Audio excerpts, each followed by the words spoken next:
अक्सर मंडराते हुए देखा था मैंने उसे छत पर। देखने से लगता था होगी यही कोई 20-22 साल की लड़की। सिर पर पोनी टेल नजर आता था, पर कभी साफ साफ नहीं देख पाया मैं, सोम ने कहा। तभी नैतिक बोला, यार मैंने सुना है उस घर की छत पर कई लोगों ने किसी काले साए को टहलते हुए देखा है। देखना कहीं किसी मुसीबत में ना फंस जाना तुम। सोम बोलता है, नहीं यार, पर मेरा मन करता है कि मैं एक बार उसे देखूं जरूर नज़दीक से कि आखिर ये है क्या। अगर किसी का साया भी है तो वह है कौन, क्यों इस तरह टहल रहा है यहाँ। नैतिक ने बोला, मेरी सलाह मान तो इससे दूर ही रह, समझा।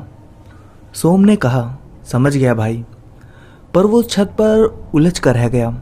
अब तो उसने प्रण कर लिया था कि वो पता लगा कर ही रहेगा आखिर वो है क्या।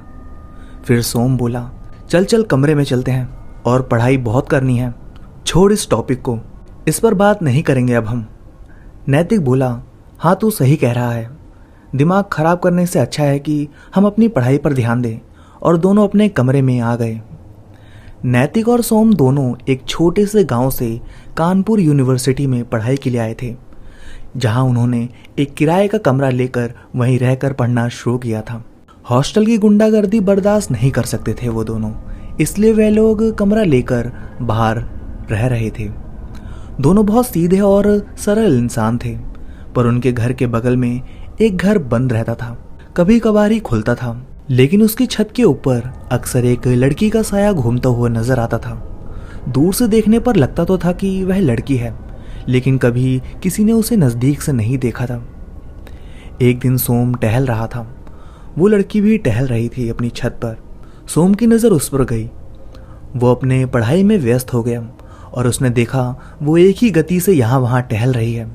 ध्यान देने पर उसे लगा कि ये लड़की ही है, लगभग रही होगी 20-22 साल की, लेकिन वो दिख क्यों नहीं रही है साफ साफ। और वो कभी रेलिंग के पास नहीं आती थी, वो हमेशा ऐसी जगह पर छत पर घूमती थी कि सड़क पर जल रही स्ट्रीट लाइट की रोशनी भी उसके ऊपर नहीं पड़ती थी। घर भी बहुत कम खुलता था, कभी कभी कोई आता था और दरवाज़ा खुला दिखता था, बस थोड़ी देर के लिए, लेकिन कब कौन अंदर आता और कब कौन बाहर जाता यह पता ही नहीं चलता था। सोम का दिमाग बिल्कुल उलझ कर रह गया। फिर एक दिन दरवाज़ा खुला दिखाई दिया। सोम तुरंत बाहर निकला और दरवाजे को खटखटाया। अंदर से एक अधेड़ उम्र का आदमी निकला। उसने पूछा, क्या है? सोम ने कहा, मैं आपका पड़ोसी हूँ, मैं सामने वाले घर में रहने आया हूँ। मुझे पता नहीं था कि आपके घर में कोई रहता है कि नहीं। अभी खुला देखा तो मैंने सोचा कि चलकर मिल लेता हूँ कि किसका घर है। तो उस आदमी ने उसे टालते हुए बहुत ही अकड़ते हुए कहा, मेरा ही घर है। हो गया, बात पूरी हो गई है तो तुम जा सकते हो। सोम को उसका बात करना, उसका व्यवहार बहुत अजीब सा लगा। फिर उसने पूछा, मुझे आपसे कुछ पूछना है। वो आदमी बोला, मेरे पास 5 मिनट है देने के लिए बस। सोम ने कहा, आपकी छत पर मैंने किसी को टहलते हुए देखा है। उस अधेड़ उम्र के आदमी ने पलट कर देखा और कहा, तुम यहाँ पढ़ाई करने के लिए आए हो ना, अपनी पढ़ाई पर ध्यान दो। सोम ने फिर कहा, लेकिन मैं आपसे जानना चाहता हूँ, रिक्वेस्ट कर रहा हूँ, प्लीज़ मुझे बताइए कि आपकी छत पर कौन है। सीधे मेरे घर से निकलते हो कि नहीं, या मुझे पुलिस बुलानी पड़ेगी। मैं किसी से बात नहीं करना चाहता हूँ, दफ़ा हो जाओ यहाँ से। वो आदमी चीख कर बोला। सोम चला आया, लेकिन अब तो उसके दिमाग पर सनक सवार हो गई थी। उसने मन ही मन सोचा, अब तो कुछ भी हो जाए मैं पता लगा कर ही रहूँगा। पर इतने भीड़ भाड़ वाले माहौल में वो उसकी छत पर चढ़कर भी नहीं जा सकता था। इसी उधेड़-बुन में एक दिन सोम अपनी छत पर टहल रहा था और उस सामने वाली छत पर वो साया घूमता नजर आया। सोम उसकी तरफ बढ़ गया। रेलिंग के पास खड़ा होकर उसने धीरे धीरे बोलना शुरू किया, आप जो कोई भी हो, क्या मेरी बात सुन सकते हो, समझ सकते हो? मैं आपसे बात करना चाहता हूँ। अचानक उस साये ने घूमना बंद कर दिया। सोम का जी धक से हो गया। उसने सोचा नहीं था कि मेरे इतना कहने से या मेरे कुछ भी बोलने से ही आवाज़ वहाँ तक पहुँच रही होगी। फिर सोम को लगा, इसका मतलब इससे पहले की भी आवाज़ें उस साये ने सुनी होगी। फिर उसने अपने आप को मजबूत किया और बोला, मैं आपसे कुछ पूछ सकता हूँ, आपको मेरी आवाज़ सुनाई दे रही है क्या? वह साया अपनी जगह से हिला नहीं। साये को देखकर ऐसा लग रहा था कि सोम की तरफ मुंह करके खड़ा है। सोम ने फिर कहा, क्या आप मेरे सवालों का जवाब दे सकते हो? उस साय पर कोई प्रतिक्रिया नहीं हुई। मैं पूछना चाहता हूँ, तुम कौन हो और इस तरह इस हालत में क्यों हो? फिर भी कोई हलचल नहीं हुई। थोड़ी देर सोम वैसे ही खड़ा रहा, सामने वाली छत की तरफ देखता रहा। उसके समझ में नहीं आ रहा था कुछ कि क्या करे, लेकिन उसे इतना तो पता चल रहा था कि उसकी आवाज उस काले साए तक पहुंच रही थी और वो उसकी बात सुन रहा था। थोड़ी देर सोम उसी अवस्था में खड़ा रहा और सामने साया उसी तरह बूत बना एक ही स्थान पर खड़ा रहा। काफी समय तक सोम उसी जगह स्थिर खड़ा रहा। फिर उसने सोचा कि चलो फिर किसी दिन पूछ लूंगा, क्या पता ये कुछ कहे। सोम अब नीचे पढ़ाई करने के लिए जाने के लिए जैसे ही मुड़ा, एक लड़की से टकराते टकराते बचा। उसकी छत पर उसके ठीक सामने एक लड़की खड़ी थी, बहुत ही ज्यादा खूबसूरत, और उसके चारों तरफ से खुशबू ही खुशबू बिखर रही थी। उसने पलटकर छत की तरफ देखा, उस छत पर कुछ भी नहीं था। वह फिर पलटा, उसके सामने उससे कुछ दूरी पर एक लड़की खड़ी थी। सोम ने घबरा कर पूछा, आप उस छत से आए हो? उस लड़की ने सर हिलाकर जवाब दिया, हाँ। सोम कुछ क्षण में ही पसीने पसीना हो गया। इससे पहले कभी उसके साथ ऐसा कोई हादसा नहीं हुआ था। उसे समझ में नहीं आ रहा था कि वह क्या करे। वो बहुत घबरा गया था। उस लड़की ने कहा, डरो मत, मैं तुम्हें कुछ नहीं करूंगी। सोम को उसकी आवाज़ सुनने से ऐसा लगा जैसे सैकड़ों घंटियां बजने लगी हों। इतनी मीठी, इतनी प्यारी आवाज़। सोम ने कहा, बात कर सकती हो तुम? उस लड़की ने कहा, हाँ, मैं कर सकती हूँ। सोम ने फिर कहा, तुम इस अवस्था में क्यों हो, मुझे बताओगी? उस लड़की ने कहा, क्या करोगे जानकर? तुम कुछ नहीं कर सकते हो मेरे लिए। सोम ने कहा, अगर मेरे बस में होगा तो मैं जरूर करूँगा। तुम्हारा नाम क्या है? उस लड़की की आंखों में आंसू झिलमिला से गए। उसने कहा, मेरा नाम शिखा है। फिर सोम बोलता है, मेरा नाम सोम है, मैं यहाँ पढ़ाई करने के लिए आया हूँ। शिखा बोली, जानती हूँ। तुम अगर यहाँ तक आ सकती थी तो तुम कभी इससे पहले यहाँ तक क्यों नहीं आई? सोम ने पूछा। शिखा ने बोला, आई थी कई बार, पर तब तुम डर जाते थे मुझे अपने सामने देखकर। सोम ने कहा, मैं जानना चाहता हूँ, बहुत दिनों से जानना चाहता हूँ, तुम क्यों इस अवस्था में हो और तुम हो कौन? शिखा बोली, और मैं भी बताना चाहती थी कि मैं कौन हूँ और इस अवस्था में क्यों हूँ, लेकिन कोई जानना ही नहीं चाहता था। मैंने देखा तुम उत्सुक हो, इसलिए मैं कई बार यहाँ आई, लेकिन कभी इस डर से तुम्हारे सामने नहीं आई कि कहीं तुम डर ना जाओ। लेकिन अभी तुम्हारी बातें सुनकर मुझसे रहा नहीं गया, इसलिए मैंने सोचा कि शायद तुम मानसिक रूप से तैयार हो मुझे सुनने के लिए, इसलिए मैं तुम्हारे सामने आई हूँ। आराम से बैठकर बात करो, डरो मत। सोम ने कहा, तुम भी बैठ जाओ। शिखा धीरे धीरे रेलिंग की तरफ गई, ऐसा लगा जैसे तैर रही हो। रेलिंग की तरफ गई और बैठ गई, घुटने पर सर रखकर। उसके बाल एक तरफ बिखर के लटक गए। एक अवस्था में शिखा को देखकर सोम थोड़ा डर गया। उसने शिखा से कहा, तुम ऐसे मत बैठो, तुम्हें देखकर डर लग रहा है। शिखा फिर सीधे होकर नॉर्मल ढंग से बैठ गई और बोली, डरो मत, क्या जानना चाहते हो? सोम ने कहा, तुम कौन हो? शिखा बोली, मेरा नाम शिखा है, मैं शहर आई थी पढ़ाई करने के लिए।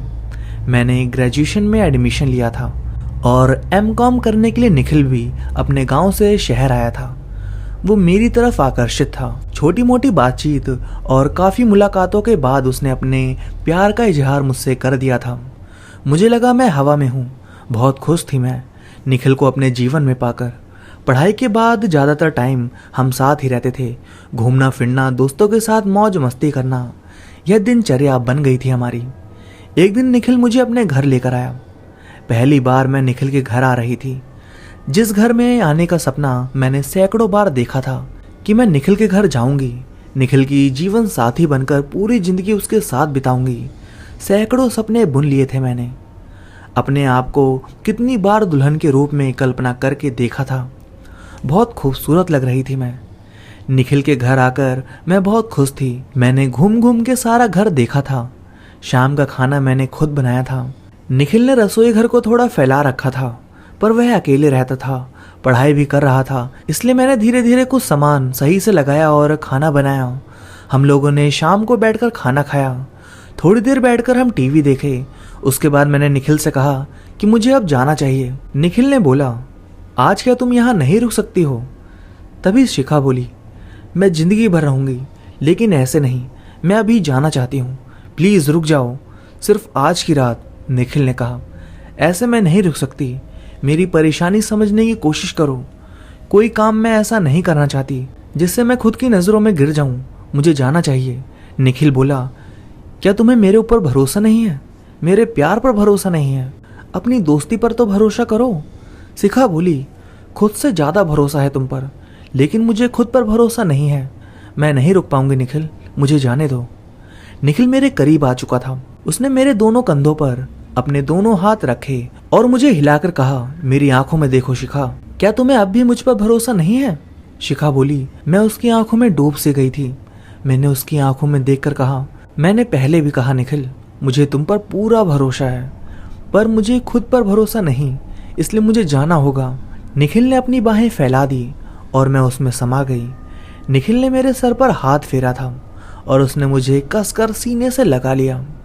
मैंने निखिल को बोला, निखिल मुझे जाने दो प्लीज़, मुझे जाने दो। मैं रुकना चाहती हूँ, जिंदगी भर तुम्हारे साथ ही जीना चाहती हूँ, इसी घर में। इस घर को सजाऊंगी, बहुत अच्छे से संवारूंगी, लेकिन आज नहीं, आज मुझे जाने दो। निखिल बोला, ठीक है चली जाना, बस 2 मिनट और। मैं उसके सीने से लगी खड़ी रही, खुद की सांसों को सुन रही थी, उसकी धड़कनों को महसूस कर रही थी। तभी दरवाजे पर दस्तक हुई। निखिल मुझे वहीं छोड़कर दरवाजे की तरफ आया और फिर थोड़ी देर बाद भागता हुआ मेरी तरफ आया।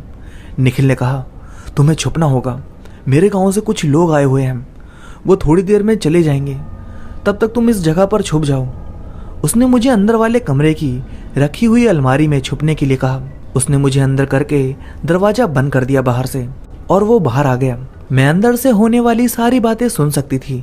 मैंने सुना उसके भाई आए थे, साथ में निखिल की बीवी भी। निखिल के भाई ने कहा, निखिल तुम्हारी चर्चाएं गांव तक पहुंच रही हैं।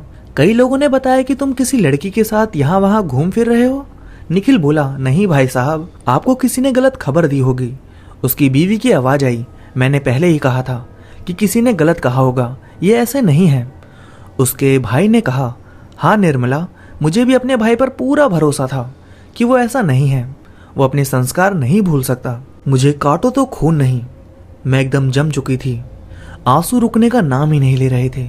मुझे समझ में नहीं आ रहा था, इतना बड़ा विश्वासघात हुआ था मेरे साथ। पर अब मैं क्या करूं? मैं इस अलमारी से निकल नहीं सकती थी। मैंने अंदर से उसको खोलने की कोशिश की, वह खुली नहीं। उसके भाई और गांव से आए हुए जो लोग भी थे, वह लोग बैठकर आपस में बातें कर रहे थे गांव घर की, और मैं अंदर ही अंदर हैरान परेशान थी। निखिल के साथ बिताया हुआ हर एक लम्हा मेरी आंखों के सामने गुजर रहा था। कितना विश्वास किया था मैंने उस पर, कितना चाहती थी मैं उसे, और मेरे साथ इतना बड़ा विश्वासघात। तभी उसकी पत्नी के चिल्लाने की आवाज आई, आपके साथ इस घर में कोई लड़की थी अभी? निखिल बोला, नहीं तो, ऐसे क्यों कह रही हो? वो बोली, ये रुमाल और ये रबर बैंड रसोई में रखा था, ये तो एक लड़की ही यूज करती है ना। कौन आया था यहाँ पर? कौन था तुम्हारे साथ आज? निखिल घबरा गया। उसने कहा, मेरा दोस्त और उसकी दोस्त आई थी, हम लोगों ने खाना बनाया, फिर साथ में बैठकर खाना खाया, ये उसका ही होगा। निखिल की बीवी ने कहा, तुम मुझसे झूठ तो नहीं बोल रहे हो ना? निखिल बोला, नहीं, मैं तुमसे झूठ क्यों बोलूंगा? क्या तुम्हें मुझ पर विश्वास नहीं है?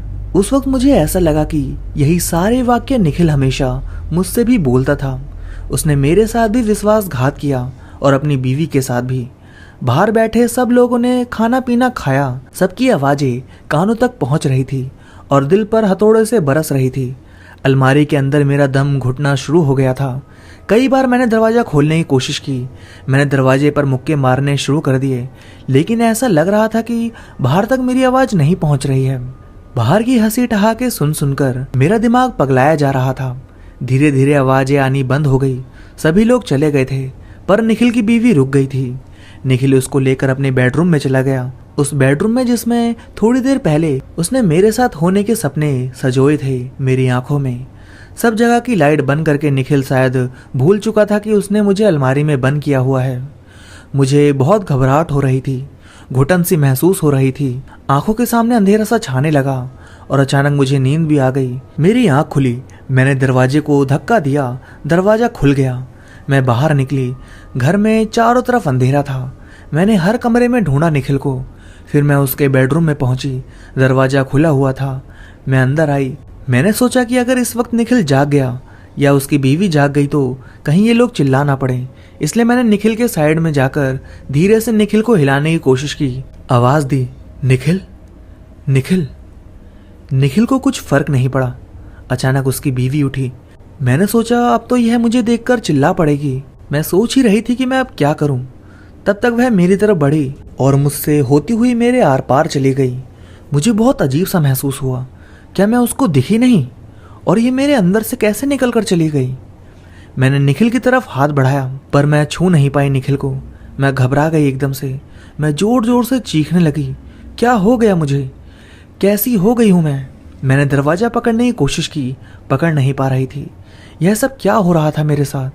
मैंने जो भी चीजें छूने की, पकड़ने की, गिराने की कोशिश की वो मैं नहीं कर पा रही थी। ऐसे लग रहा था जैसे मैं हवा में हूं। हाँ, सच में मैं हवा में हूं। दरवाजे की तरफ हाथ बढ़ाया। मेरा हाथ उस दरवाजे से बाहर निकल गया बिना खुले ही। मैं वापस भागती हुई बाहर निकली और निखिल की बीवी मुझसे होती हुई कमरे में आ गई। मैं बाहर भागती हुई आई और अलमारी के पास पहुंची। मैंने अलमारी की तरफ हाथ बढ़ाया। मेरा हाथ बंद दरवाजे से ही अंदर की तरफ चला गया। मैं निकली भी थी शायद ऐसे ही। उस वक्त मुझे समझ नहीं आया था। मुझे लगा मैंने दरवाजा खोल लिया है। दरवाजे के अंदर आकर मैंने देखा कि मैं पसीने से लथपथ निश्चिंत पड़ी हूँ। मैं खुद मेरे सामने निष्प्राण सी पड़ी हुई थी। मुझे समझ नहीं आया कि क्या करूं मैं इतना घबरा गई थी कि अपने निर्जीव शरीर को देखकर चिल्लाने लगी। बाहर आकर कमरे में जोर जोर से रोने लगी। मैंने कभी किसी को इस तरह नहीं देखा था और आज मुझे देखना पड़ा, वो भी खुद को। मेरे अंदर घृणा, नफरत, क्रोध की आंधियां चल रही थी जिसमें मैं पूरे घर को तहस नहस कर देना चाहती थी। मैं चीख रही थी, चिल्ला रही थी, पर मेरी आवाज सुनने वाला वहां कोई भी नहीं था। निखिल और उसकी बीवी निश्चिंत सो रहे थे। निखिल जो मेरी जान था वह मेरी जान लेकर चैन से सो रहा था और मैं जान देकर अपने निखिल के लिए बेचैन इधर उधर भटक रही थी।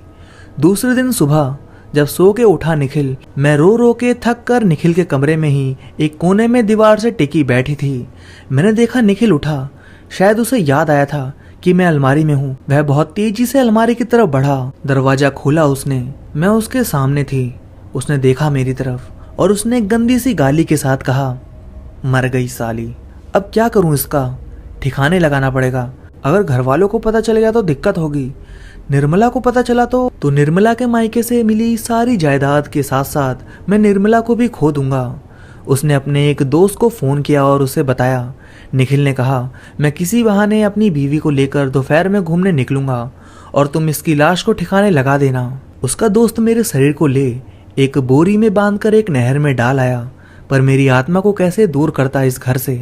धीरे धीरे समय बीतने लगा और जब मैं देखती निखिल को बीवी के साथ खुश होते और एक साथ समय व्यतीत करते हुए तो मैं छटपटा कर रह जाती, चीखती चिल्लाती, सर पटकती, इधर उधर भटकती, लेकिन कोई फायदा नहीं। मैं बंद कर रह गई थी इस घर से। लेकिन किसी दिन मैंने निर्मला को बेचैन देखा। निर्मला को किसी से बात करते हुए सुना। निर्मला कह रही थी, मुझे किसी के चिल्लाने की आवाज आती है। मुझे लगा मेरी आवाज सुन सकती है वो। फिर मैंने चिल्लाना शुरू किया निर्मला के आसपास ताकि वो मुझसे बातें करे, पूछे मुझसे कि मैं कौन हूँ। लेकिन वो परेशान हो जाती और उसको परेशान होता देख निखिल परेशान हो जाता और तब मेरे दिल को थोड़ा सुकून मिलता। निखिल को परेशान देख मैंने निर्मला के आसपास चिल्लाना शुरू किया, पर उसने कभी नहीं पूछा कि किसकी आवाज आ रही है, कौन है। और फिर ये घर छोड़कर वो लोग चले गए। निर्मला के पास पैसों की कमी नहीं थी। उसे उसके मायके से बहुत सारा धन और 2 फ्लैट मिले थे। ये फ्लैट भी निर्मला का ही था। निखिल को अंदेशा था कि इस घर में एक मौत हो चुकी है। कहीं ये उसका ही असर ना हो जो निर्मला को बेचैन करता है, परेशान करता है। इसलिए उसने ये घर छोड़ दिया। आता है कभी कभी और चला जाता है, पर जब मैं उसको देखती हूँ मुझे लगता है कि मैं पागल हो गई हूँ। मैं किसी दिन उसको मार दूंगी, बर्बाद कर दूंगी निखिल को। उसने मेरी जिंदगी बर्बाद कर दी। और शिखा फूट फूट कर रोने लगी। सोम यह सारी बातें सुनकर साथ में रो रहा था। फिर सोम ने आंसू पोंछे और कहा, तुम परेशान मत हो, मैं देखता हूँ कि मैं क्या कर सकता हूँ तुम्हारी मुक्ति के लिए। शिखा ने कहा, किसी ने मेरी बात नहीं सुनी। अब मुझे मुक्ति मिल जाएगी, पर निखिल को नहीं छोड़ूंगी, उसे साथ लेकर जाऊंगी। और अचानक वो गायब हो गई। सोम उसी जगह बहुत देर तक बैठा रहा। शिखा की हालत सोच सोचकर उसे बहुत रोना आ रहा था। तभी उसका दोस्त नैतिक आ गया।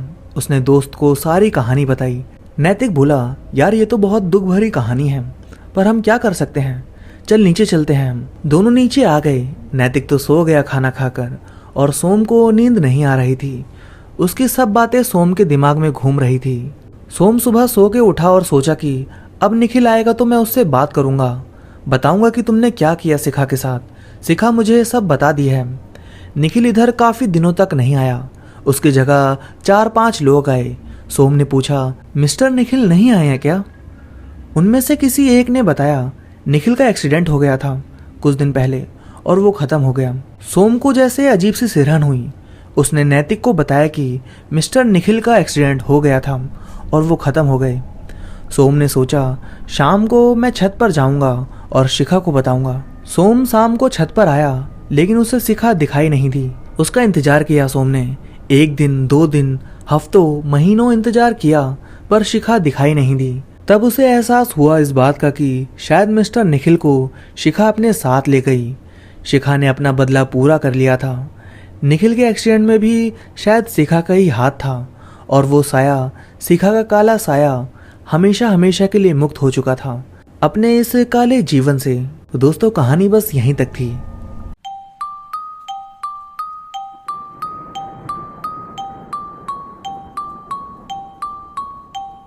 ये कहानी एक डॉक्टर की है जो एक हॉस्पिटल में सर्जन हैं। वह एक जूनियर पोस्ट पर काम कर रहे हैं। उनका नाम नुकुल है, जो बहुत ही ज़्यादा गंभीर स्वभाव के हैं। हॉस्पिटल में काफ़ी आदरणीय हैं। वह दिल्ली के एक प्राइवेट हॉस्पिटल के सर्जन हैं। वहीं उन्हीं के साथ उनके हॉस्पिटल में एक और सर्जन काम करती थी, जिसका नाम नेहा था, जिसके साथ उनका अफेयर चल रहा था। उनके प्यार की कहानी पूरे हॉस्पिटल में चर्चित है। नेहा थोड़ी सिंपल स्वभाव की है। उसे हॉस्पिटल में आए 2 ही साल हुए हैं। नुकुल देखने में बहुत ही शरीफ और मासूम सा लगता है। कद में 5.5 का ही होगा। नेहा का कद 5'2" ही है। नुकुल एक पोस्टमार्टम सर्जन है और नेहा एक हार्ट सर्जन है। नुकुल और नेहा एक ही हॉस्पिटल में काम करते हैं। उनकी मुलाकात एक केस को लेकर हुई थी, जिसमें हार्ट सर्जरी के कारण उस बंदे की डेथ हो गई, जिसका पुलिस केस बन गया था। उसको पोस्टमार्टम के लिए लेकर गए थे। उस केस के सिलसिले में नेहा और नुकुल की बातचीत होती रहती थी। उन दोनों की बातें इतनी होने लगी कि वह दोस्त कब बन गए उन्हें पता ही नहीं चला। अब उनका एक दूसरे के घर आना जाना शुरू हो गया था। नुकुल की फैमिली गांव में रहती थी, मगर नेहा की फैमिली दिल्ली में ही रहती थी। नुकुल एक अच्छा और ईमानदार पोस्टमार्टम सर्जन था। नेहा उसके कार्य से काफ़ी प्रसन्न थी। नुकुल को अकेला रहना पसंद था। वह दिन भर डेड बॉडी देख देख कर अपने काम से थोड़ा बोर हो गया था। अब उसने सोचा, क्यों ना कुछ अलग किया जाए जो उसके काम से अलग हो। वह एक दिन लाइब्रेरी गया। वहाँ पर उसको एक बुक अपनी ओर आकर्षित कर रही थी। वो बुक थी एक ब्लैक मैजिक की। उसने उसे पढ़ना चाहा। वह बुक काफ़ी दिलचस्प थी। इसमें डेड बॉडी को जिंदा कर सकने की तरकीब लिखी हुई थी। पहले तो उसे उस पर विश्वास नहीं हो रहा था, मगर ना जाने क्यों उसका इस किताब पर विश्वास करने का मन कर रहा था। उसमें लिखी बातों को बार बार पढ़ने का उसका मन कर रहा था। उसमें कुछ मंत्र ऐसे भी थे जिससे वशीकरण हो जाता है। अब उसने सोचा, क्यों ना सीखा जाए। अब उसे एक ऐसी लड़की की ज़रूरत थी जिस पर वह यह सब कर सके। उसने अपने हॉस्पिटल में एक ऐसी ही लड़की देखी जो बहुत ही अकेली थी, जिसकी पूरी फैमिली एक एक्सीडेंट में मर चुकी थी। वह डेड बॉडी देखने आई थी। नुकुल की मुलाकात उस लड़की से हॉस्पिटल में हुई थी। उस लड़की का नुकुल ने व्हाट्सएप नंबर ले लिया, और यह उसके लिए काफ़ी अच्छा था, क्योंकि उस लड़की का पूरा परिवार एक्सीडेंट में मर चुका था और वह अकेली थी। उसको सहानुभूति देते हुए उसको सहारा देना, इस प्रकार से उसको काबू करना आसान था। व्हाट्सएप पर उससे बातें करता। उसका नाम अंजलि था। अंजलि देखने में खूबसूरत थी। अब उसको उस बुक के वशीकरण का टोटका सीखना था, तो उसने सोचा, क्यों ना यह टोटका अंजलि पर क्यों ना करूं, देखता हूं यह होता है या नहीं। इसलिए उसने बुक उठाई और वशीकरण टोटके पढ़ने लगा। उसमें हजारों मंत्र लिखे थे। अब वह उन्हें बारी बारी पढ़ने लगा। उसमें कोई भी मंत्र आसान नहीं था। उस किताब में लिखे हुए टोटके के काफ़ी नियम भी थे। उसे एक मंत्र ऐसा मिला जिसमें कोई भी ज़्यादा मेहनत नहीं थी।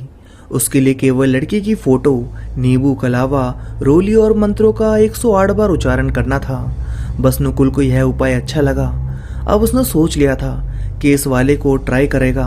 अब वह सारा सामान ले आया और जैसा कि बुक में लिखा हुआ था उसको वैसा वैसा वह करने लगा। सबसे पहले लड़की की फ़ोटो व्हाट्सएप पर मांगी और उसे खोलकर सामने रख लिया और नींबू पर अंजलि का नाम लिख दिया और ओम लिख दिया और उस पर एक कलावा बांध दिया और उसके साथ ही अपने हाथ में लौंग लेकर 108 बार मंत्र का उच्चारण करने लगा और उसके बाद रोली को कटोरी में डाल दिया। फिर उसके बाद नींबू को काट कर उसमें लौंग डाल दिया और उसके साथ ही उसका रस रोली में डाल दिया। रोली को अच्छे से मिला भी दिया। फिर अपने माथे पर लगाकर अब बस आखिरी में उसे अंजलि को मिलने के लिए बुलाना था।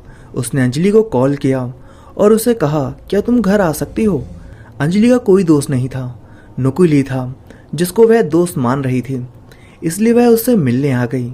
अंजलि फौरन ही नुकुल के घर पहुंच गई तो नुकुल ने उसे भी टीका लगा दिया और बोला, अब तुम्हारे साथ सब कुछ अच्छा होगा। और अंजलि भी यही यकीन करने लगी, सब अच्छा होगा। उसका चेहरा अजीब हो गया था। अब वह उसकी हर बात मान रही थी। नुकुल अब खुशी के मारे पागल ही हो गया कि ये सब काम करता है।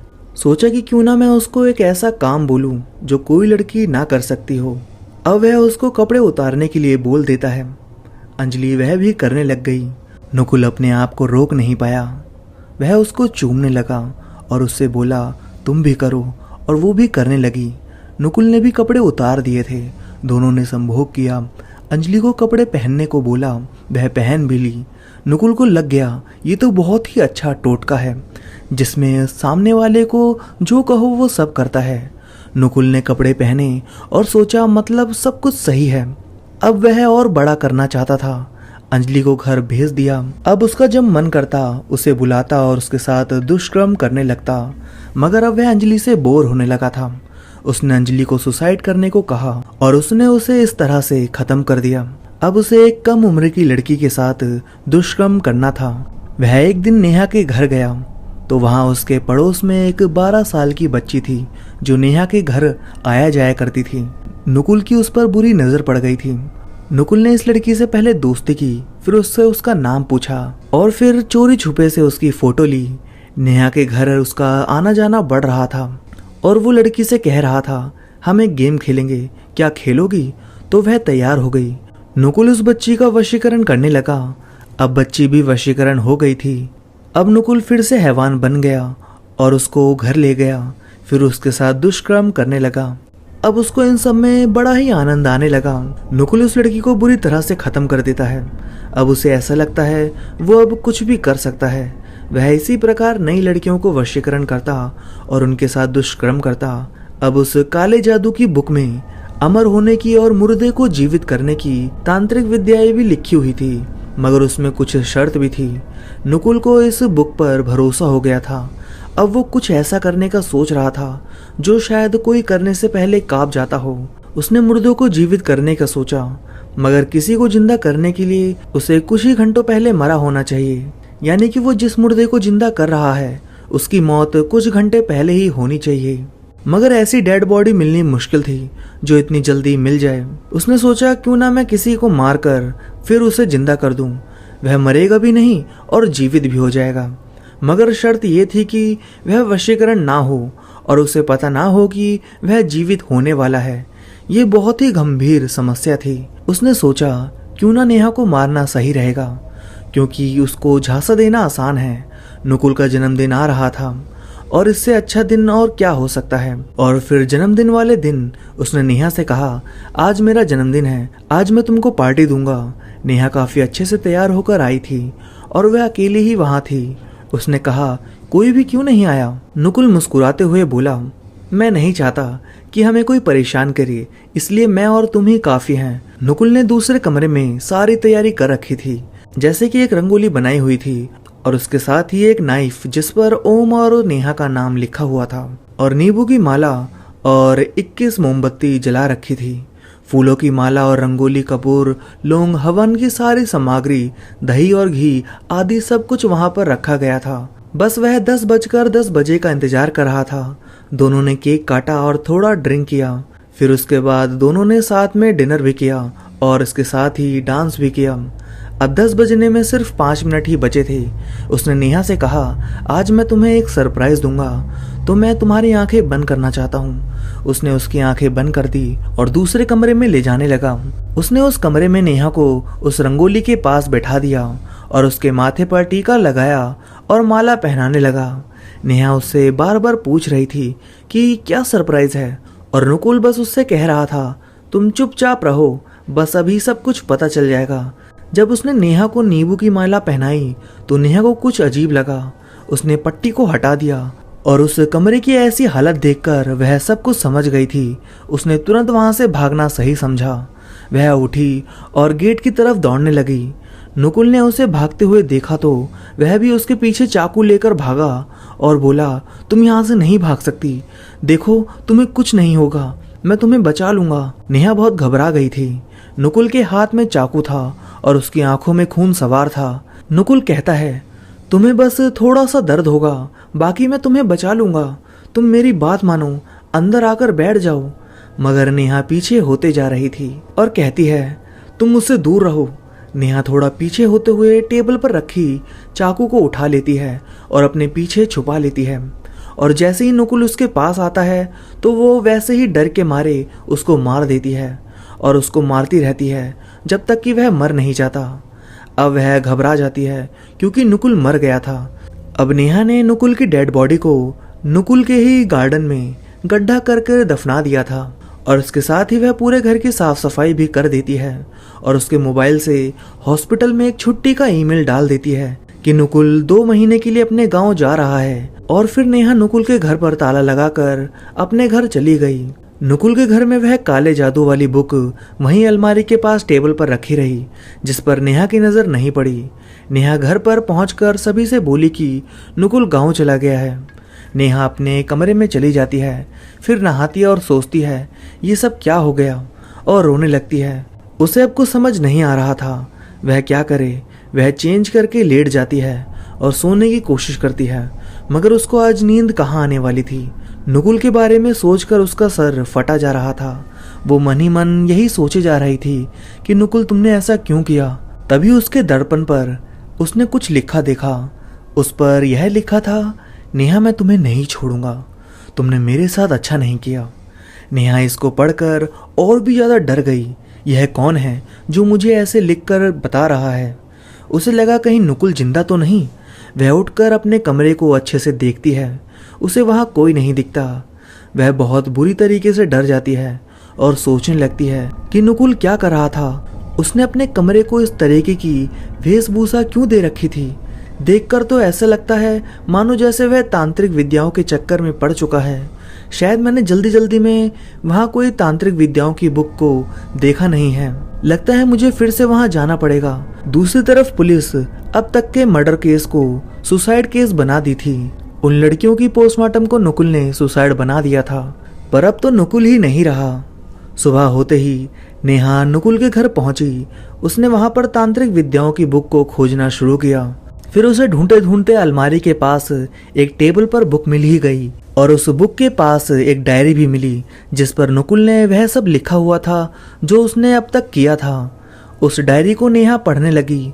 तब उसे पता चला कि वह क्या क्या कर रहा था। नेहा को यह सब पढ़कर नुकुल से घिन आने लगी थी। अब नेहा को उसकी मौत का कोई अफसोस ना था, इसलिए उसने डायरी और तांत्रिक विद्या की बुक को वहां से उठाया और अपने घर लेकर आ गई और डायरी और बुक को अपने कमरे में रख दिया। मगर नुकुल की आत्मा नेहा को परेशान कर रही थी। वह जहां भी जाती वह उसके पीछे पीछे आ जाता और उसे कुछ न कुछ ऐसा संकेत देता जिससे उसको उसका आभास हो सके। कभी उसे पकड़ लेता तो कभी उसे खींच लेता। वह उसे बहुत ही तंग करने लग गया था। नेहा को कुछ भी समझ नहीं आ रहा था। उसने किसी तांत्रिक बाबा का सहारा लेना सही समझा, क्योंकि एक आत्मा से जीतना एक आम इंसान के लिए मुश्किल था। इसलिए वह एक तांत्रिक बाबा के पास पहुंची और उन्हें सारी बात बताई कि किस तरह नुकुल हैवान बन गया था और दुष्कर्म कर रहा था और वह उसको भी मारना चाह रहा था। यह सारी बातें उसने तांत्रिक बाबा को बता दी। सारी बातें सुनकर उन्होंने कहा, उसकी डेड बॉडी को जला दो, क्योंकि जब तक उसकी बॉडी रहेगी तब तक वो तुम्हें परेशान करती रहेगी। नुकुल की आत्मा तुमसे बदला लेने के लिए घूम रही है। नेहा ने कहा, उसको कैसे जला सकती हूँ? तांत्रिक ने कहा, यही एक उपाय है, बाकी तुम्हारी मर्जी है। नेहा को कुछ भी समझ नहीं आ रहा था। उसने कहा ठीक है, और उसको अब डेड बॉडी को जलाना था। तांत्रिक ने उसे एक ताबीज दिया और कहा कि इस ताबीज से वह आत्मा तुम्हें छू नहीं पाएगी और तुम आसानी से यह कार्य कर पाओगी। नेहा ने कहा, क्या आप मेरी सहायता करेंगे इसमें? क्या आप मेरे साथ चल सकते हो? तांत्रिक बाबा ने कहा, काश चल सकता, मगर मेरे पैर नहीं हैं। नेहा ने उन्हें ऊपर से लेकर नीचे तक देखा।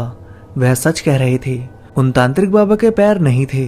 मैंने पूछा, यह पैर कैसे कट गए?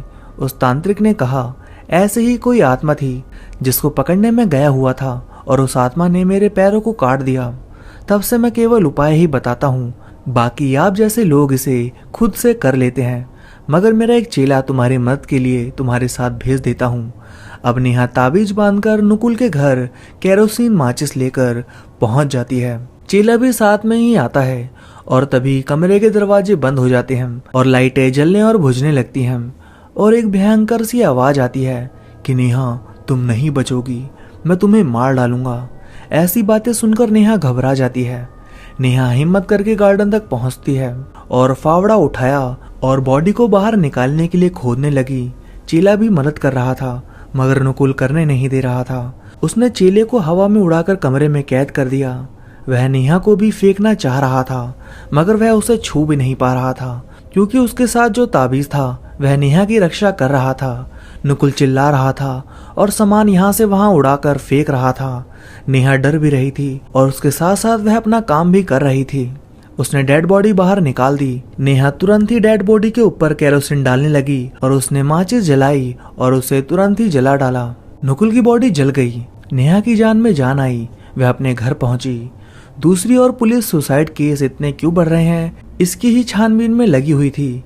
1 महीना बीता भी नहीं कि नुकुल के पिता गांव से नुकुल से मिलने घर आ पहुंचते हैं, तो वहां पर ताला लगा हुआ देखते हैं। तो वह आस पड़ोस के लोगों से पूछते हैं।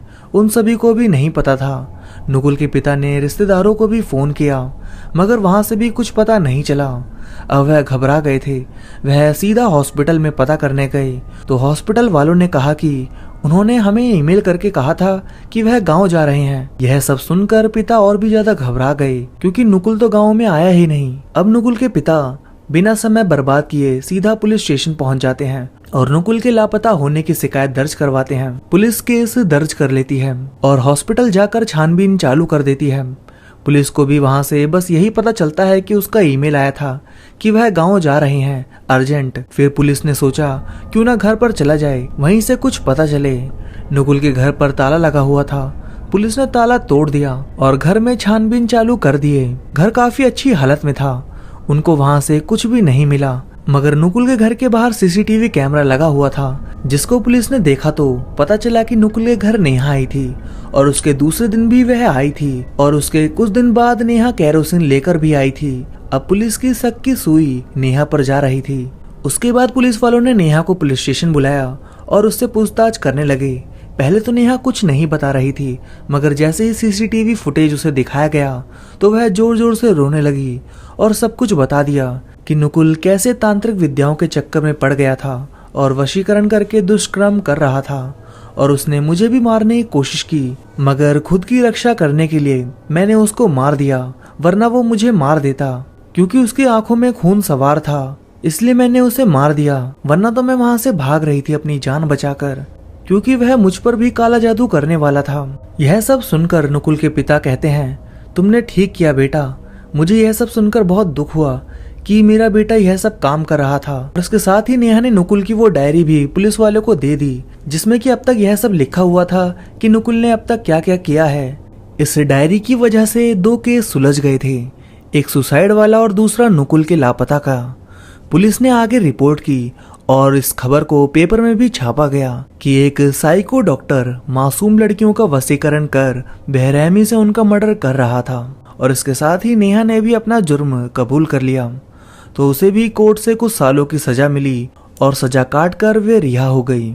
तो दोस्तों, कहानी बस यहीं तक थी।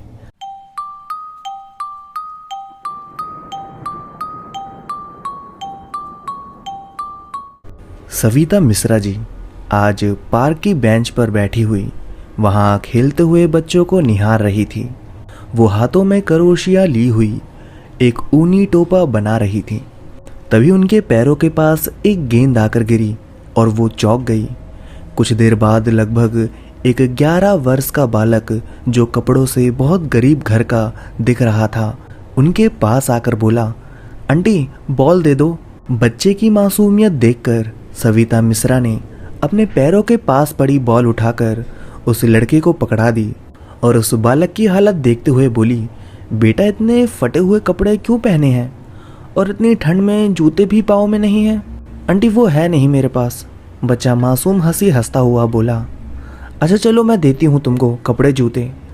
आज तुम शाम को मेरे घर आ जाना। वो देख रहे हो पीला घर? सविता जी एक पीले मकान की तरफ जो पार्क के सामने ही था इशारा करके बोली, वो मेरा घर है। ठीक है आंटी। बच्चा हंसता हुआ बॉल लेकर खेलने चला गया। दोपहर के 3 बजे होंगे। धूप ढल चुकी थी। सविता जी ठंड की धूप में इसी पार्क में आकर बैठ जाती थी। अब जब धूप चली गई तो वो भी घर लौट गई। शाम को जब वो लड़का अपने झोपड़पट्टी में गया तो आज हुई घटना उसने अपनी विधवा माँ को बताई, जो हर घर में जाकर बर्तन मांजकर अपने 4 बच्चों को पाल रही थी। उस गरीब ने सोचा, हो सकता है बालकों पर दया करके वो नेक औरत ठंड से बचने का सामान दे दे। वो उम्मीद लिए अपने बेटे के साथ उस मकान में पहुंची जिसे सविता ने अपना घर बताया था। मकान के सामने खड़े होकर उसने डोरबेल बजाई। तब सविता जी निकल कर आई और उस गरीब औरत के साथ खड़े उस बालक को वो पहचान गई। उन्होंने उस औरत और बालक को घर में बुलाकर कुर्सी पर बैठने को बोला, पर औरत कुर्सी के पास ही फर्श पर पड़ी दरी पर बैठ गई और अपने बेटे को भी हाथ खींचकर वहीं अपने पास बैठा लिया, जो मुलायम गद्दी पर बैठने के लिए कुर्सी की तरफ लपका था। सविता जी बोली, तुम दोनों बैठो, मैं सामान लेकर आती हूँ। वो अपने बेटे के इंतकाल के बाद से ही उसका सामान किसी ज़रूरतमंद बच्चे को देना चाहती थी। उनके बेटे बंटी को गए हुए लगभग 6 महीने हो गए थे। उसकी उम्र सिर्फ 11 वर्ष ही रही होगी। पता नहीं क्यों ईश्वर ने उसे छीन लिया। उसकी छत पर खेलकर नीचे आते समय अचानक सीढ़ियों से गिरने से मौत हो गई थी। सविता जी ने अपने बेटे की जैकेट टी शर्ट उठाई और थैले में डाल दिए, पर उसके जूते उठाते समय पता नहीं क्यों वो अचानक रोने लगी और उन जूतों को सीने से लगा लिया। काफ़ी देर तक वो अपने बेटे को याद करती रही और फिर उनको ध्यान आया कि बाहर आंगन में माँ बेटा उनका इंतजार कर रहे हैं। उन्होंने जल्दी ही वो जूते भी थैले में डाल दिए और उन माँ बेटे को वो थैला लाकर दे दिया। बड़ा भारी झोला पाकर माँ बेटे ये सोचकर खुश हो गए कि इन्होंने अच्छा सामान दे दिया है। माँ ने सविता जी से बोला, मालकिन आपको अगर बर्तन झाड़ू के लिए मेरी ज़रूरत हो तो बताना, मैं पास की चौल में रहती हूँ, अनीता नाम है मेरा।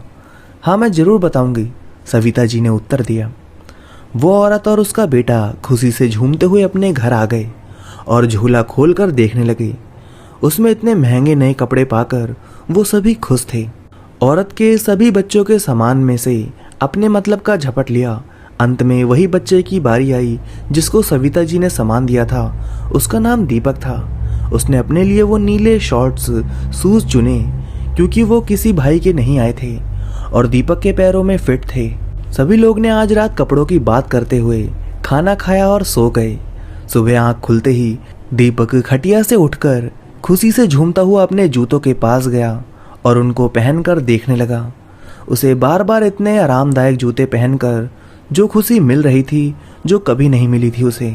उसने नित्य क्रम कर अपने जूते पहने और खाना खाकर अपने दोस्तों को जूते दिखाने पार्क की तरफ निकल गया।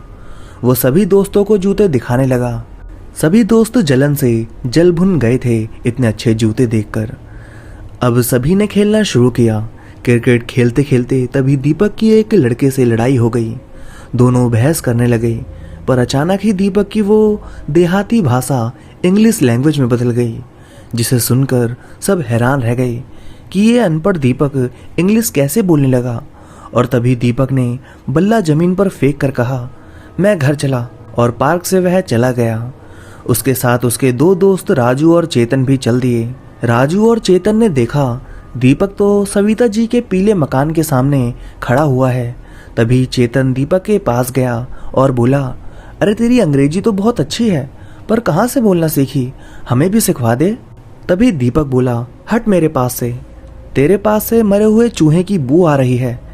इससे चेतन नाराज होकर दूर हट गया और बोला, अंग्रेजी बन गया ये तो, देख राजू, अब इस दीपक को बास आती है अपन से। राजू जो दूर ही खड़ा उनका झगड़ा देख रहा था, वो पास आकर बोला, ये बातें बंद करो और ये बता यहाँ क्यों खड़ा है, घर चल या मैदान चलते हैं। अरे मैंने बोला ना, मत बात करो मुझसे, तुम दोनों चले जाओ यहाँ से, मैं घर पर ही हूँ अपने। दीपक चिल्लाते हुए बोला। उसका ये रूप देख दोनों सहम गए और धीमे से एक दूसरे से बोले, इसको क्या हुआ, चल हम घर चलते हैं। दोनों वहां से खिसक लिए। अब दीपक बार बार घर की डोरबेल बजा रहा था, पर अंदर से दरवाजा ना खुला तो 3-4 बार डोरबेल और बजाई, फिर आकर चबूतरे पर बैठ गया। तभी वहां चेतन और राजू दीपक की माँ को लेकर आ गए और दीपक की तरफ इशारा कर बोले, देखो चाची, वो बैठा दीपक, ये अजीब हरकतें कर रहा है सुबह से। दीपक की माँ उसके पास आकर उसे डांट कर बोली, अरे दीपक वाह, क्या नाटक कर इनको डराता है, यहाँ ठंड में काहे बैठा है, चल घर चल। दीपक अनीता से गुस्सा करके बोलता है, कौन से घर चलूं और क्यों परेशान करते हो मुझे। अनीता उसकी बात सुनकर गुस्से से पक गई और दीपक का हाथ पकड़कर बोली, घर चल, बताती हूँ कमबख्त कौन हूँ मैं। और दीपक के विरोध करने पर भी उसको खींचकर घर ले गई और घर आकर उसको 2 चाटे मार कर बोली, भूत उतरा या बताऊं मैं कौन हूँ, शराफत ही भूल गया सारी। दीपक अंग्रेजी में उनको गालियां देने लगा। अनीता अंग्रेजी सुन हैरान थी कि ये कैसे अंग्रेजी बोल रहा है और वो सोचने लगी इसकी आंखें इतनी लाल क्यों हो गई। वो समझ गई हो ना हो इस पर कोई टोने का चक्कर लगता है। वो दीपक को पास के ही काली मंदिर में बैठने वाले कालिदास बाबा के पास ले गई। कालिदास ने जब दीपक को देखा तो उनको दीपक का चेहरा बदलता सा नजर आया, जैसे कोई सफेद चेहरा उस दीपक के चेहरे में से झांक कर गायब हो रहा हो। बाबा समझ गए इस बच्चे को किसी आत्मा ने शिकार बना लिया है। उन्होंने अनीता से कुटिया के अंदर आने को कहा। अनीता दीपक को भी अंदर ले जाने लगी, पर दीपक तैयार ना हुआ। अनीता उस कुटिया में प्रवेश करने को चप्पल उतार चुकी थी। वो दीपक के जूते भी निकालने लगी। तभी दीपक ने उसे जोरदार धक्का दिया, जिससे अनीता दूर लुढ़क गई। जैसे तैसे अनीता फिर उठकर खड़ी हुई, पर वो दीपक के इस रूप से घबरा गई थी। दीपक अभी भी गुर्राने की आवाज निकाल रहा था। छोटे बालक की ऐसी हालत देखकर बाबा अपनी माला लेकर कुटिया के बाहर आए और आंखें बंद कर मंत्र जाप करने लगे और आंखें खोलकर बोले, इस बालक को ये जूते किसने दिए। अनीता घबरा कर बोली, बाबा कल एक औरत ने हम गरीबों को ये कपड़े जूते दिए थे। बाबा दीपक के पहने हुए जूते की तरफ इशारा कर बोले, हटा इन जूतों को, वरना ये तेरे बच्चों को खा जाएंगे। ये किसी मरे हुए बालक के जूते हैं, जिसकी आत्मा ने तेरे बच्चे के शरीर पर कब्जा कर लिया है। अनीता ने फिर हिम्मत कर दीपक के पाँव से वो जूते निकालने की कोशिश की, पर दीपक फिर उसको धक्का मारकर भाग निकला और अनीता और बाबा ने उसका पीछा किया। दीपक वहीं सविता मिश्रा के घर पहुंचा और डोरबेल बजाने लगा। इस बार सविता जी घर से निकली और सामने उस बालक को देख पूछने लगी, क्या हुआ। दीपक उनको देख उनके सीने से लग गया और रोने लगा। तभी अनीता और बाबा भी वहां आ गए। दीपक रोते हुए बोला, मॉम देखो, ये लोग मुझे तुमसे नहीं मिलने दे रहे थे। ये सुनकर सविता जी हैरान रह गई। ये आवाज तो उनके बेटे बंटी की है। उन्होंने दीपक की बाहें पकड़कर उसका चेहरा देखा तो उनको वो बंटी ही दिखा। उन्होंने भी उसको गले लगा लिया और तभी अनीता सविता जी पर चिल्लाते हुए बोली, तुम्हारा बेटा मर गया तो अपने मरे हुए बेटे की आत्मा मेरे बच्चे पर भेज दी, उसका सामान देकर। अगर मेरे बेटे को कुछ हुआ तो सोच लेना। अरे क्या बक रही हो, सविता जी गुस्से से बोली। और नहीं तो क्या, ये देखो तेरे दिए हुए जूते पहनकर कैसी हरकतें कर रहा है सुबह से। सविता जी ने वो जूते देखे और फिर दीपक को देखकर बोली, तुम बंटी हो। हाँ मॉम, वो फिर अजीब आवाज में बोला। ये सुनकर सविता जी भी सुध-बुध खो बैठी। अब तक दीपक का चेहरा थोड़ा भर गया था और सफेद पड़ गया था। उसकी आंखें भूरी हो गई थी। वहां दोनों औरतों की लड़ाई को शांत करवाता हुआ बाबा बोला, अनीता इस औरत की गलती नहीं है, इसने तो तेरे बच्चे पर दया की है। यहाँ सड़क पर मत लड़ो, चलो कहीं शांति से बात करते हैं कि आगे करना क्या है। सविता जी बोली, बाबा मैं किसी बच्चे को नुकसान नहीं पहुंचाना चाहती थी, जो होगा मैं इस बच्चे को सही करने के लिए करूंगी। बाबा बोले, घर के अंदर चलो। सब घर में आ गए। दीपक को देखकर बाबा प्यार से बोले, बेटा ये शरीर आपका नहीं है, इस बच्चे को छोड़ दो। नहीं नहीं, दीपक में से बंटी चिल्लाया, ये मेरा है, अब मैं मरना नहीं चाहता था। इससे अनीता और डर गई और घबरा कर रोने लगी। तभी सविता जी अपने आंसू पोंछते हुए बोली, बेटा आपकी मौत एक हादसा थी, आपको अब यहाँ नहीं रहना चाहिए, आपको अब भगवान के पास लौटना है। इस बच्चे को मत सताओ, आप मेरे प्यारे बेटे हो, आप मेरा हर कहना सुनते थे, तो अपनी मॉम से प्यार करते हो तो लौट जाओ मेरे बच्चे, मैं भी जल्द मिलने आऊंगी। इतना कहकर सविता जी भी फूट फूट कर रोने लगी। मॉम आप मत रो, बंटी उनके आंसू साफ करता हुआ बोला। पर मॉम मेरी मौत हादसा नहीं थी। ये सुनकर वहाँ खड़े सब चौंक गए। फिर क्या हुआ था? सविता जी ने बंटी से पूछा। मॉम जब आप मुझे नानी के यहाँ ले गई थी तब मैं उस घर में शाम को छत पर गया था। तब रोहित मामा ने मुझे गलत नीयत से पकड़ लिया था। वो पहले भी मेरे साथ गलत काम कर चुके थे। वो मेरे साथ ही नहीं, नवल और दीप्ति के साथ भी गलत कर चुके थे। उन्होंने मुझे उनके बारे में बताया था। वो अक्सर हम लोगों को कभी लालच कभी धमकी देकर चुप करवा देते थे। पर इस बार मैं अपने स्कूल में हुई बैड और गुड टच की क्लास में और दोस्तों से ये बात जान गया था कि ये बहुत गलत हरकत है। जब उन्होंने मेरा इस बार गलत फायदा उठाया तो मैं तुमको बताने नीचे भागा, पर उन्होंने मुझे तभी धक्का मार दिया जिससे मैं सीधा नीचे आ गिरा और मेरे प्राण कुछ क्षण में उड़ गए। मैं तब तुमको रोते देख रहा था, पर मैं अपने शरीर में दोबारा प्रवेश ना कर सका। ये सब सुनकर सविता जी चौंक गई, मानो जैसे कि उनके शरीर में खून ही ना बचा हो। वो भरी हुई आंखों से बंटी की तरफ देखकर बोली, बेटा आपने मुझको ये सब पहले क्यों नहीं बताया? माँ पहले मैं डर गया था, तब मैं मात्र 7 साल का था। अब मैं जान गया था कि यह सब गलत है। बंटी निराशा से बोला। कालिदास बाबा बोले, बेटा पर अब जो हो गया उसे बदला नहीं जा सकता। आप इस बच्चे को छोड़ दो, आप अपने ईश्वर के पास लौट जाओ। नहीं बाबा, ऐसे नहीं जाऊंगा जब तक मामा रोहित को सजा ना दिला दूं। बंटी की आवाज में बादलों की गर्जना थी। बेटा मैं रोहित को उसके किए की सजा आज इसी वक्त दिलवाऊंगी, सविता गुस्से से भरी आवाज में बोली। सविता जी ने तुरंत अपने घर फोन करने को नंबर घुमाया, पर उसे बंटी ने रोक दिया और बोला, माँ तुम अब दीप्ति और नवल से बात करो, वही उनको सजा दिलवा पाएंगे। सविता जी ने बंटी को कसकर गले लगा लिया और रोते हुए बोली, बेटा आप इस बच्चे को छोड़ दीजिएगा। मैं आपसे वादा करती हूँ कि मैं पक्का रोहित को उसके किए की सजा दिलवाऊंगी। मैं भूल गई, मेरा रोहित नाम का कोई भाई भी था। ठीक है माँ, अपना वादा याद रखना। मैं दीपक के शरीर को छोड़ रहा हूँ, पर मुझे शांति तभी मिलेगी जब मुझे न्याय मिलेगा। बंटी की आत्मा इतना कहकर दीपक के शरीर से निकल गई। दीपक वहीं निढाल होकर गिर गया। अनीता ने दीपक को गोद में उठा लिया और वो जूते उसके पैरों से निकाल वहीं सविता जी के आंगन में फेंक दिए। बाबा ने भी 1-2 मंत्र पढ़ एक फूंक दीपक के सर पर मारी, जिससे दीपक को होश आया, पर वो अभी भी आधी बेहोशी में था। अनीता दीपक को लेकर घर निकल गई। बाबा ने भी सविता से विदा ली। सविता जी अकेली अपने आंगन में बैठी रोती रही और रात भर अपने बेटे बंटी को याद करती रही। सुबह होते ही वो सबसे पहले अपने मायके पहुंच गई। वहां वो अपनी माँ के पास पहुंची और पहले उनको सब बताने की सोची, पर वो जानती थी कि एक माँ होते हुए वो कभी अपने बेटे को सजा नहीं दिलवाएंगी। वो इस लड़ाई में अकेली थी, जो अपनों के ही खिलाफ थी। उन्होंने हिम्मत जुटाई, उन्होंने याद किया एक समय अर्जुन भी इस लड़ाई में फंसे थे जो अपनों के खिलाफ थी, पर जहाँ अन्याय होता है तो कृष्ण स्वयं साथ देते हैं। वो अपनी बहन प्रिया से मिलने पहुंची, जो मायके के बगल में रहती थी। वहां नवल और दीप्ति मौसी को यूं आया देख बहुत खुश हो गए। पहले मौसी आती थी तो बंटी भी होता था, पर आज मौसी अकेली थी और बहुत उदास थी। ये देखकर दीप्ति को दुख हुआ। वो जानती थी मौसी को बंटी का दुख है।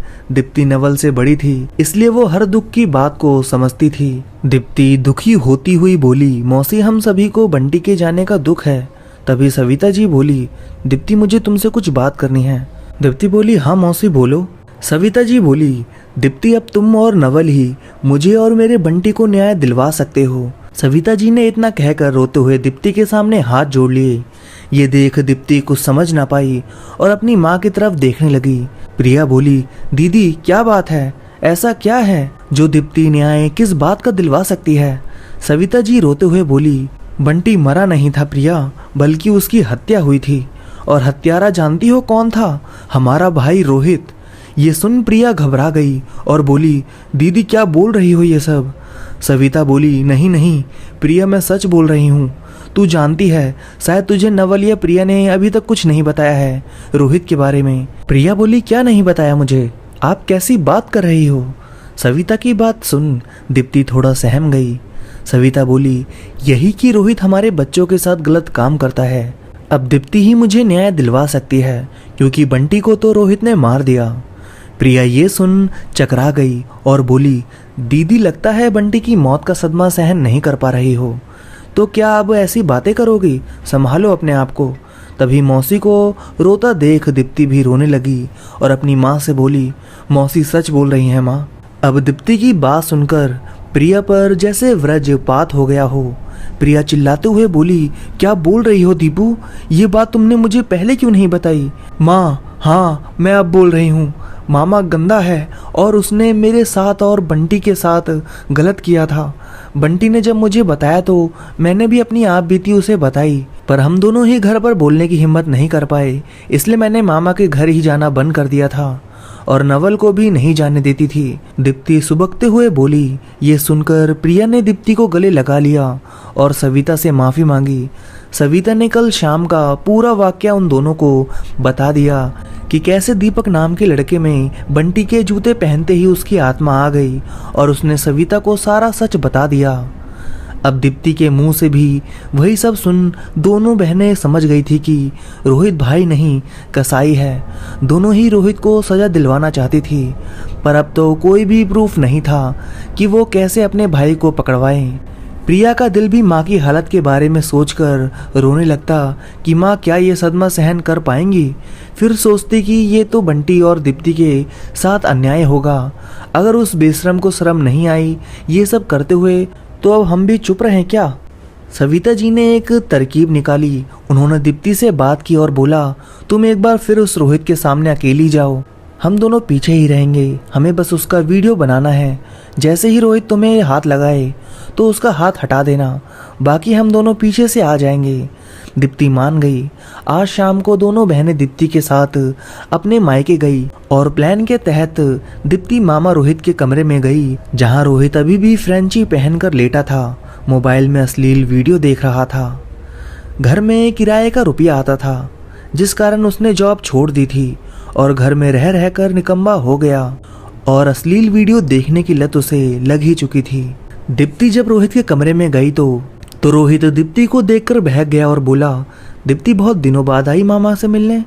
दीप्ति कुछ नहीं बोली और बस रोहित को घूरने लगी। तभी अचानक रोहित को लेटे हुए ही झटका सा लगा। वो अचानक ही अपने बेड से उछलकर खड़ा हो गया और अजीब तरह से उसका शरीर अकड़ गया।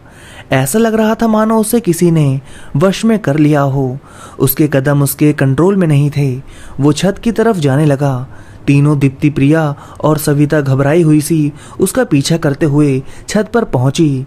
उन्होंने देखा रोहित छत से छलांग लगाने जा रहा है। तभी सविता जी चिल्लाई, बंटी मामा को माफ कर दो। ये सुनकर रोहित के शरीर में घुसी बंटी की आत्मा ने अपनी माँ को देखा और बोला, माँ कैसे माफ कर दूं? इस हैवान ने मुझे तुमसे दूर कर दिया। बेटा माफ करने वाला बड़ा होता है, इनके कर्मों की सजा ईश्वर इनको देगा। तुम मेरे बच्चे हो, इनको क्षमा दान दे दो। तुमने कभी बुरा नहीं किया किसी का। अंत में भी ईश्वर पर भरोसा रख और माफ कर दे। सविता फिर बोली, ठीक है माँ, जैसा तुम चाहो, मैंने हमेशा तुमको प्यार किया है। इतना बोलकर बंटी की आत्मा ने रोहित के शरीर से अपना कब्जा हटा लिया। रोहित छत पर ही गिर गया और एकदम से अपने को ऐसे छत पर पाकर वो चौंका। फिर सविता और प्रिया को अपने आप को घूरते हुए पाया और बोला, मुझे क्या हुआ था? क्या हुआ?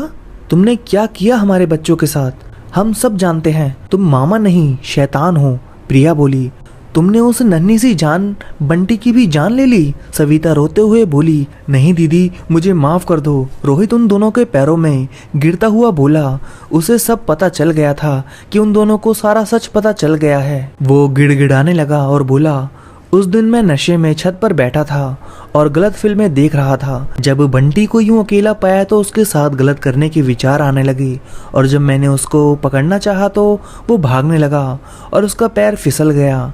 कितने गलत इंसान हो तुमने तो दीप्ति को भी नहीं छोड़ा, सविता सिसकते हुए बोली। रोहित ने प्रिया से माफ़ी मांगते हुए कहा, दीदी मुझे माफ़ कर दो, मैंने दीप्ति का गलत फ़ायदा उठाया पर मैं बहक गया था। दीप्ति छिपकर ये बातें मोबाइल में रिकॉर्ड कर रही थी और उसने ये वीडियो बाद में प्रिया और सविता को दिखाई, जिसे दोनों ने पुलिस स्टेशन में दिखाया, जिसमें रोहित खुद अपने गुनाह को कबूल कर रहा था। पुलिस ने जब रोहित को गिरफ्तार किया तो उसने अपना गुनाह कबूल कर लिया और उन तीनों ने रोहित को सजा दिलवा दी और सविता ने बंटी की आत्मा की शांति के लिए पाठ करवाया और अब वो जूते बाबा द्वारा गड्ढा करके गाड़ दिए गए और फिर उसके बाद से कभी भी सविता जी को बंटी की आत्मा नहीं दिखी। तो दोस्तों कहानी बस यहीं तक थी। आपको इस कहानी से क्या सीख मिलती है कमेंट करके ज़रूर बताइएगा और कहानी कैसी लगी यह भी कमेंट करके ज़रूर बताइएगा। और हाँ, स्टोरी अगर आपको अच्छी लगी हो तो इस वीडियो को लाइक करिए। तो अब मैं आप सभी से मिलता हूँ नेक्स्ट वीडियो में, तब तक के लिए धन्यवाद दोस्तों।